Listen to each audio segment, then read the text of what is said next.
Hello everyone, welcome back to my channel. Today I'm going to be going over my begonia collection, my Rex Begonia collection, and doing a quick propagation. So if you're interested, stay tuned. We'll do that right now.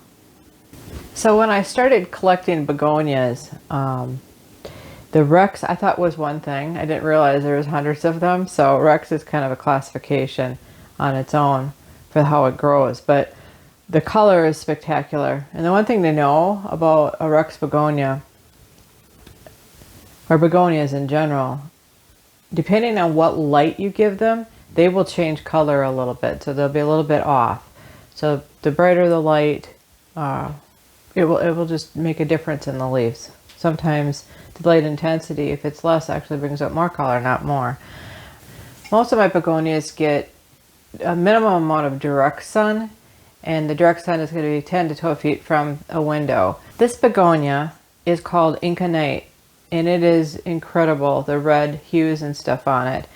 I bought this on sale, and I decided I was going to do some propagation. There's lots of different pieces in the pot, although I like how it looks really good at the screen planter as well. I got this at Home Depot. I got it for succulents, but sometimes when I buy hanging baskets like this, I'll just set them in other containers, and I can take the hanger off or reuse it at a later date.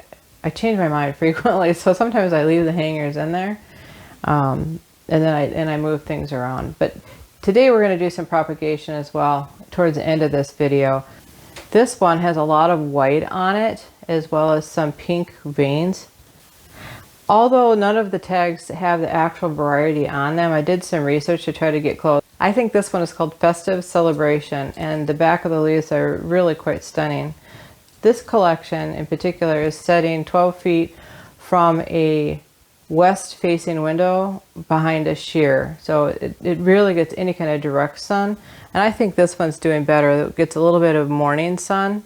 It gets almost an hour. So I may end up distributing these begonias and putting them on the same shelf this one is on, just because it's doing much better than I think these ones are. I got this pot too, in case anybody was wondering. This one came from Home Depot as well. This has got red on it as well, but it's a little bit different. And the one thing to note is because they can change shape a little bit,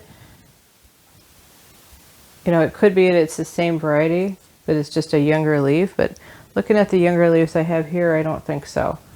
I believe this one with the red leaf is called Inca Flame, or this is called Incaite.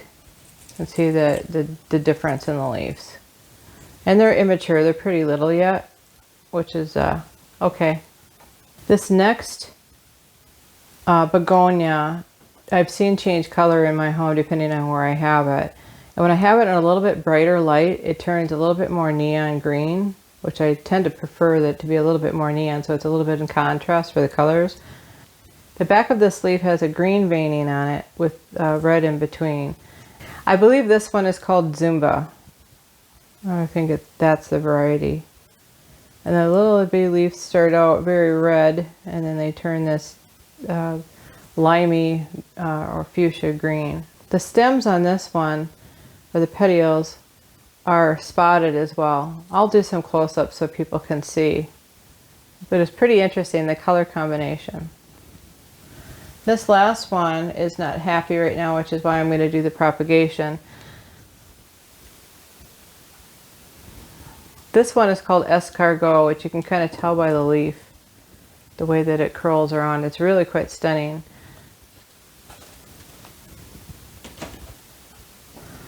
One of the things about growing begonias that I personally struggle with is too wet, too dry, too wet, too dry. But this one needs to dry out. You don't want it to be constantly moist. But sometimes I've let it go too far. It's a little crispy. You want to, I've created a mix when I repot to be a little bit well draining too, because I don't want it to rot out on me. And pruning Rex Begonias will be a benefit to the plant as well as to you.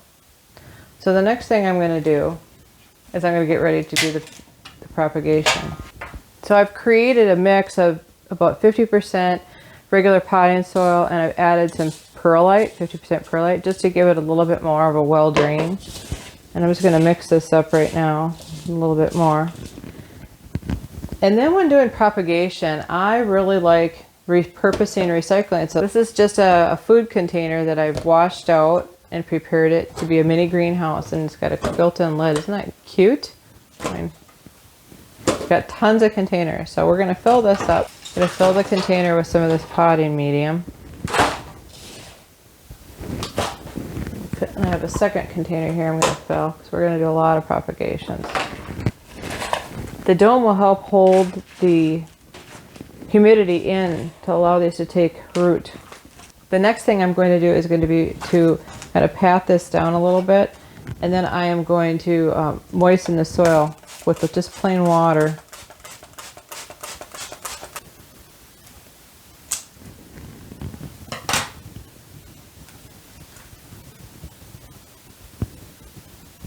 And I'm putting it so that that comes all the way in. I'm going to move the camera now and do more of a close-up for this process. So here we are, we're at a close-up now. So I'm going to kind of reach into the plant and grab some of these younger pieces. I'm just going to shove them down in the potting medium.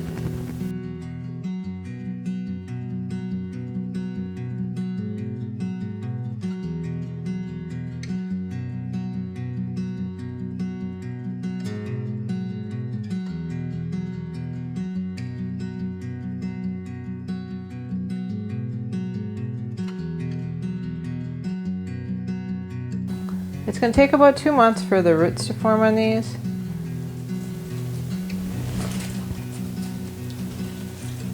Pick some smaller leaves, I think.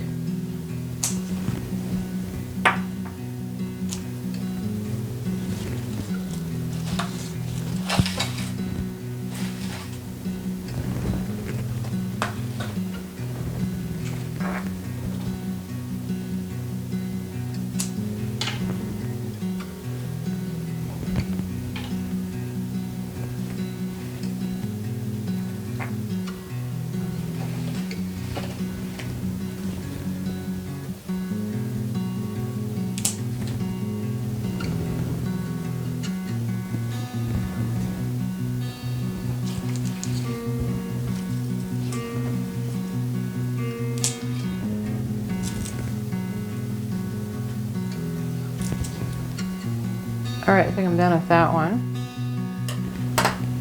Then I'm simply just going to close this lid up. I got another tray here. This variety, you can see from the leaves, is quite beautiful.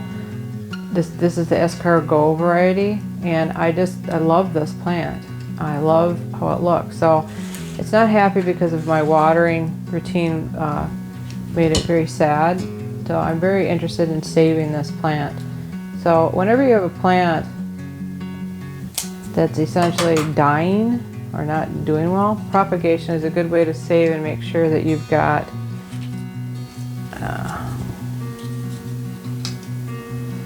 cut that down. Propagation is a good way to assure that the plant will survive. This is also pre-moistened.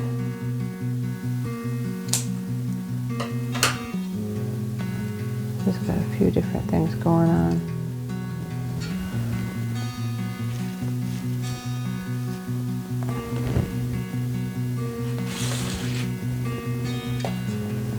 So this is a tuberous type of begonia, so you see that there. So I'm going to cut some of these and I'm going to stick these in the soil as well. Okay.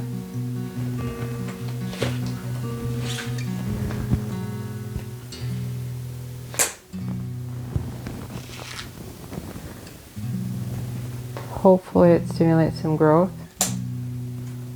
for me.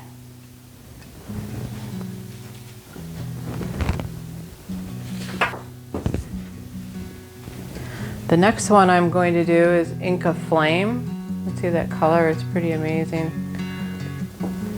Take some cuttings up from this one.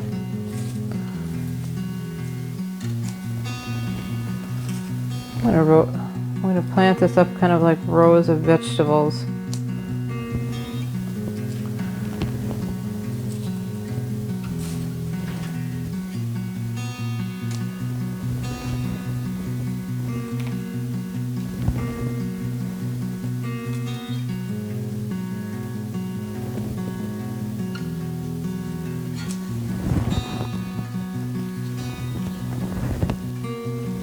And this one again, I think is called Fiesta.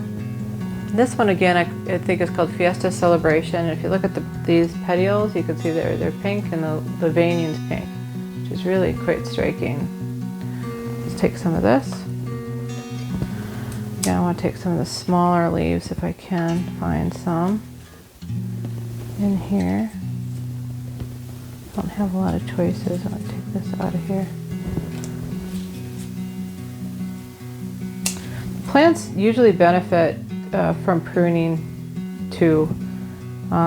It helps to stimulate them to grow because it makes them believe that they're in danger, so they want to be able to reproduce.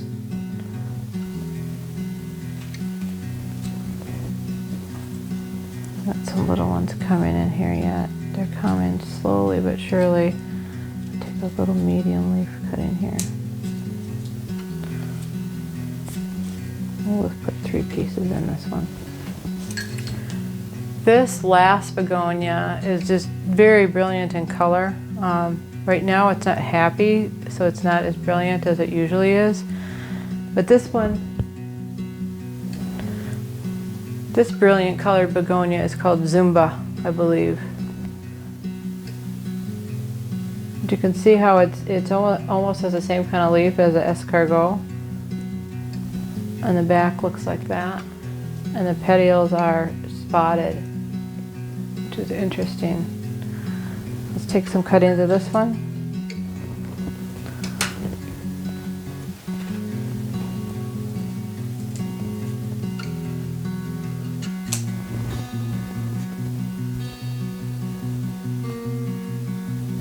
I want it to be deeper in the pot, so I'm going to cut it smaller.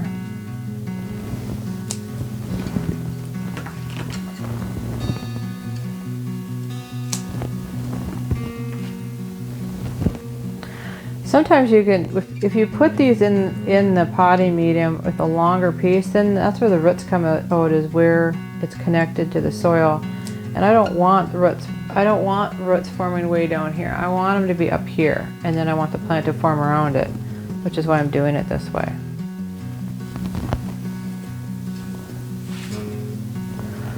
So let me know in the comments, do you have Rex Begonias, and how many varieties do you have? There's so many, I don't even know how you keep track. Even the professionals say that they change all the time.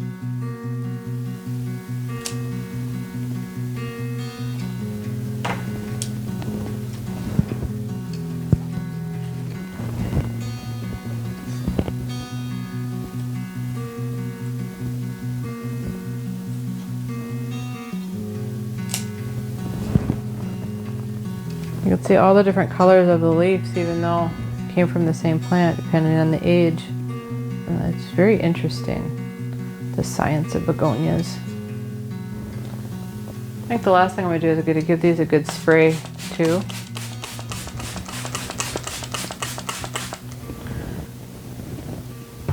And I'm just going to close it up.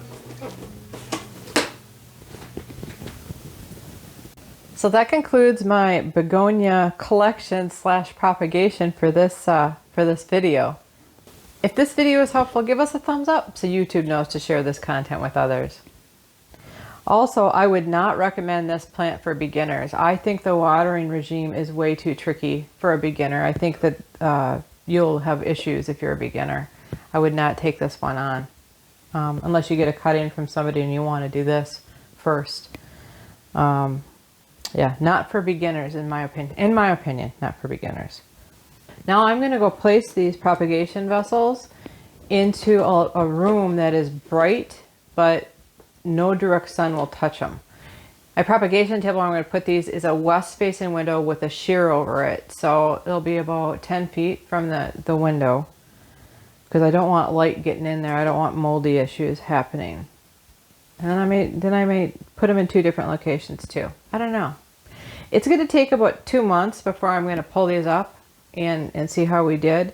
Make sure you subscribe so we can check back and see how that worked for me. And if I do put it in 2 different locations, which location I feel worked better. Thanks for stopping by. Have a great day.